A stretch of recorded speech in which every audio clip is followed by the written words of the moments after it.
हमें सम और विषम परिस्थिति में कोई हमारे मूल्यों से डिगा न सकता हो,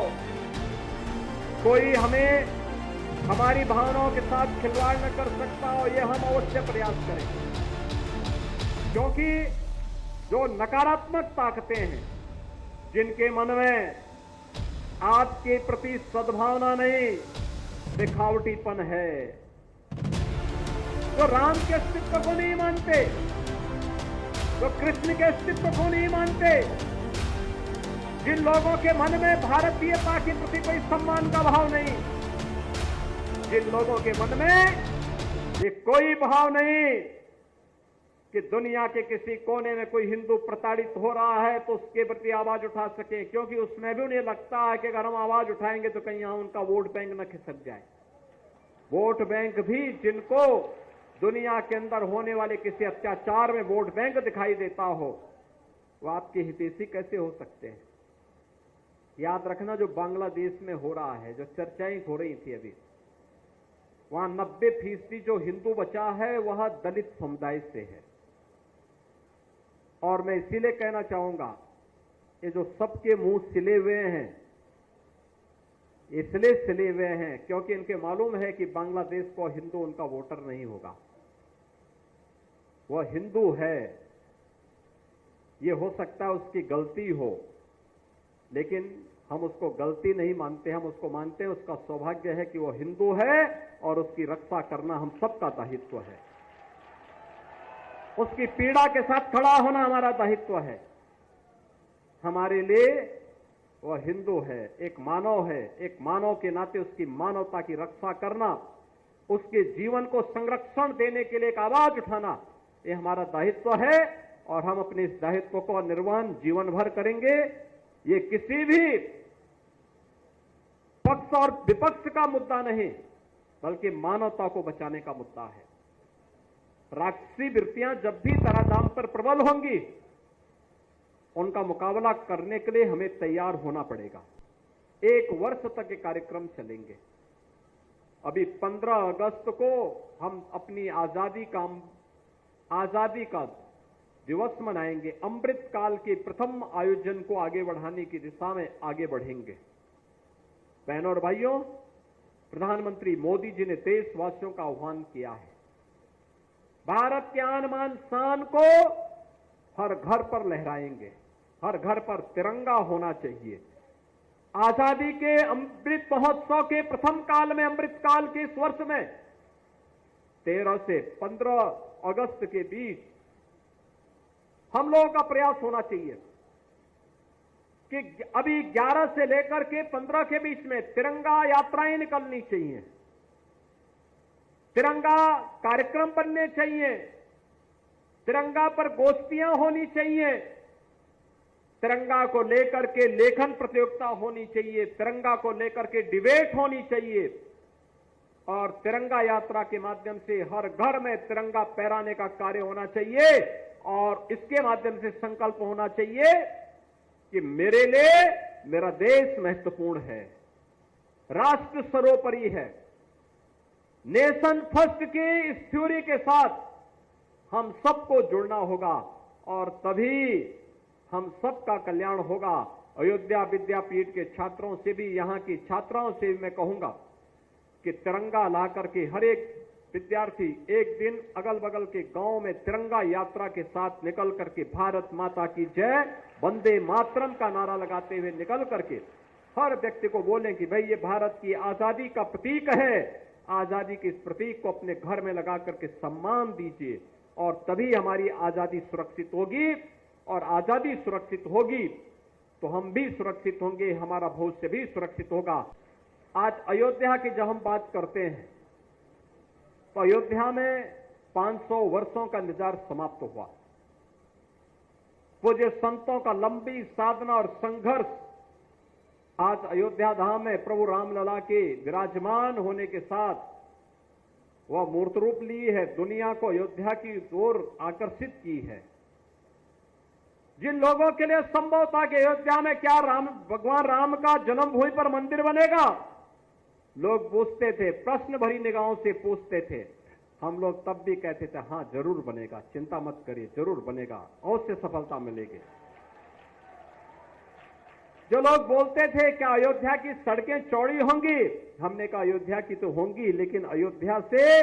आसपास का क्षेत्र भी लाभान्वित होगा। और आज लखनऊ से अयोध्या के बीच में हो, लखनऊ से प्रयागराज के बीच में हो, अयोध्या से रायबरेली के बीच में हो, अयोध्या से गोंडा के बीच में हो, अयोध्या से बस्ती का मार्ग हो, अयोध्या से काशी का मार्ग हो, ये सभी मार्ग 4 लेन की कनेक्टिविटी से जुड़ चुके हैं। बाकी जो बचा है वह जुड़ने की प्रक्रिया के साथ आगे बढ़ चुका है।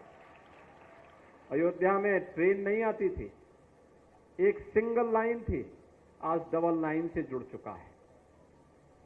अयोध्या में एयरपोर्ट नहीं था, आज इंटरनेशनल एयरपोर्ट बन चुका है। 14-15 फ्लाइट अयोध्या से जुड़ चुकी है। कितने वर्ष लगे अयोध्या में हवाई जहाज को आने में? मुझे लगता है कि हजारों वर्ष लग गए, हजारों वर्ष। भगवान राम अपने पुष्पक विमान से यहां पधारे थे और पूरा द्वापर चला गया, कलयुग भी अपने एक लंबे कालखंड को संपन्न कर चुका है। अब अयोध्या में इंटरनेशनल एयरपोर्ट बना है। और ठीक है, तकनीक उस समय की रही होगी कि भगवान राम जिस पुष्पक विमान से आए थे वो कहीं भी उतर जाता था, लेकिन आज के नए तकनीक में एयरपोर्ट के किसी भी एयरलाइंस के लिए रनवे चाहिए होता है, एयरपोर्ट चाहिए होता है, और उस रनवे के लिए एयरपोर्ट बनाना आवश्यक होता है। इंटरनेशनल एयरपोर्ट आपके अयोध्या धाम में बन चुका है। आज अयोध्या को आप देखेंगे, हर व्यक्ति जो अयोध्या 5 वर्ष पहले, 7 वर्ष पहले आया होगा, इस नई अयोध्या को पहचानने में उसको थोड़ा भूल जरूर हो जाएगी। लेकिन मैं आपसे एक बात जरूर कहूंगा, ये जो नई पहचान मिली है, ये जो नया सम्मान मिला है, सम्मान प्राप्त आसानी से नहीं होता है, सम्मान आसानी से नहीं मिलता है, और अगर मिलता है देव योग से मिलता है, गुरु कृपा से मिलता है, संतों के आशीर्वाद से मिलता है, तो उसको सजोए रखने के लिए भी उतनी ही परिश्रम और साधना की आवश्यकता पड़ती है, और उसको बचाए रखना यह अयोध्या वासियों का दायित्व ज्यादा है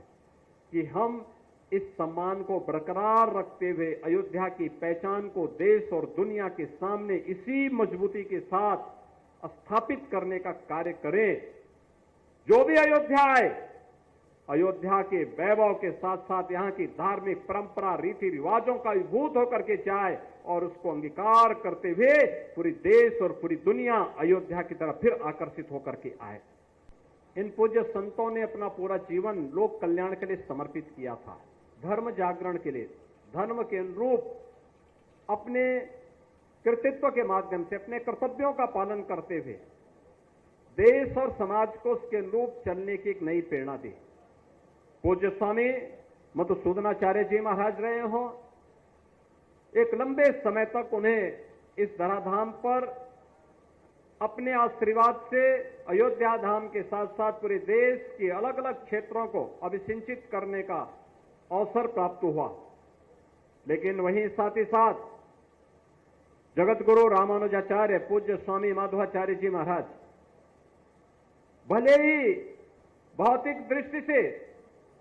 उनका कार्यकाल अल्प रहा हो, लेकिन अपने उस अल्प अवधि में भी उन्होंने अपनी साधना और अपने चमत्कार से लोगों के जीवन में परिवर्तन लाने का कार्य किया। और जो मैंने आपको बताया कि आज अशरफी भवन के लोक कल्याणकारी कार्यक्रम हो या फिर अयोध्या विद्यापीठ के माध्यम से कोरोना जैसी महामारी के दौरान किए गए उपकार के वे अनेक कार्यक्रम, जब दुनिया हतप्रत थी, बीमारी के सामने पूरी तरह पस्त थी, तब हमारे पूज्य धर्माचार्य, तब हमारे धार्मिक स्थल, तब हमारे इस प्रकार के संस्थान लोक कल्याण के अभियान के साथ जुड़े हुए थे और उस अभियान के साथ जुड़ करके, लोक कल्याण के साथ जुड़ करके उस महामारी को परास्त कर रहे थे और उसी का परिणाम था कि प्रधानमंत्री मोदी जी के नेतृत्व में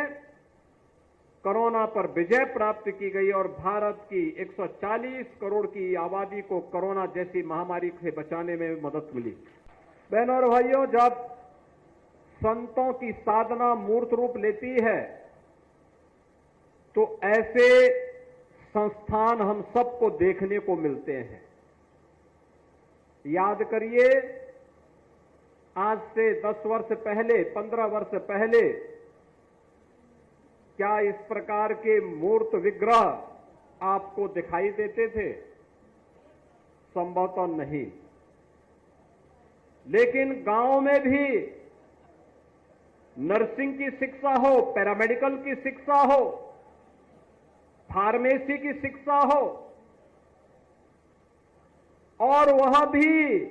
शिक्षा ऐसी जो एएनएम करेगा, जीएनएम की यहां पे डिप्लोमा लेगा, बीएससी नर्सिंग करेगा, बी फार्मा करेगा, या कोई भी ऐसा पैरामेडिकल का कोर्स यहां पे करेगा, 100% यानी 100% उसको जॉब की गारंटी होती है, नौकरी की गारंटी होती है। इस प्रकार के कार्यक्रम को संचालित करना यह पूज्य संतों के आशीर्वाद के बगैर संभव नहीं हो पाता है। और मैंने इसीलिए कहा, जब गुरु मूर्तियों की और पूज्य संतों का आशीर्वाद और उनकी साधना मूर्त रूप लेती है तो वह लोक कल्याण का माध्यम ऐसे ही बनता है जैसे अयोध्या विद्यापीठ के माध्यम से संचालित पाठ्यक्रम आज यहां पर कर रहे हैं। और आज उसी कार्यक्रम के लिए मेरे कार्यक्रम और जगह थे, लेकिन मैं अभी 2 दिन पहले ही अयोध्या आया था। और अयोध्या आगमन के समय जब मेरी पूज्य महाराज से बातचीत हुई तो उन्होंने इस बारे में चर्चा की कि मेरे पूज्य गुरुदेव और आचार्यों की प्रतिमा की स्थापना का कार्यक्रम है, अगर इसमें आपका आगमन हो जाए तो मैंने कहा, ये तो मेरे लिए सौभाग्य की बात है कि जिन पूज्य संतों का पूरा जीवन देश के लिए, धर्म के लिए समर्पित रहा है, अगर इस समारोह में मुझे भागीदार बनने का अवसर प्राप्त होगा तो मैं कोई भी कार्यक्रम अपना स्थगित करते हुए अयोध्या धाम पधारूंगा। और मुझे आज मिल्कीपुर क्षेत्र के इस कार्यक्रम में आने का सौभाग्य प्राप्त हुआ है। आज ये मेरा सौभाग्य है कि अयोध्या धाम की इस पावन धरा पर श्री राम दरबार के यहां पर भव्य विग्रहों की स्थापना का कार्य भी यहां पर मुझे करने का गौरव प्राप्त हुआ है। और साथ ही साथ इस पूरी धरा को जिन्होंने अपने धर्माचरण से पवित्र करके इस पूरे क्षेत्र में 100 वर्ष पहले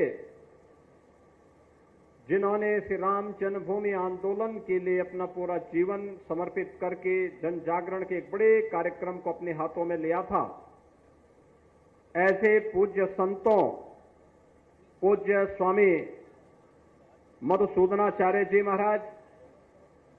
पूज्य स्वामी जगतगुरु रामानुजाचार्य स्वामी माधवाचार्य जी महाराज की दिव्य प्रतिमाओं के आज यहां पर स्थापना का कार्यक्रम संपन्न हुआ है। प्रभु श्री रामलला, मां जानकी और राम दरबार के श्री चरणों में कोटि कोटि नमन करते हुए, इन पूज्य संतों के भी श्री चरणों में नमन करते हुए मैं इन पूज्य संतों की साधना को मूर्त रूप देने के लिए, जिन्होंने आज न केवल जगतगुरु के रूप में धर्म जागरण के एक बृहद कार्यक्रम को अपने हाथों में लिया है, बल्कि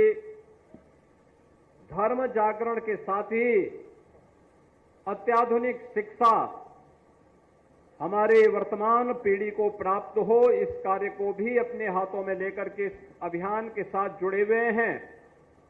ऐसे पूज्य संत जगतगुरु रामानुजाचार्य पूज्य स्वामी श्रीधराचार्य जी महाराज का मैं हृदय से अभिनंदन करता हूं। उन्हें हृदय से कोटि कोटि धन्यवाद देते हुए साधुवाद देता हूं।